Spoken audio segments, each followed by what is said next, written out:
Und wie seid ihr auf die Idee gekommen? Warum?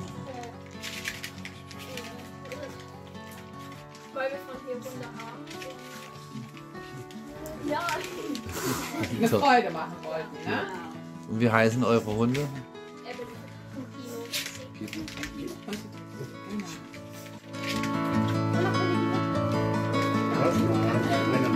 Genau.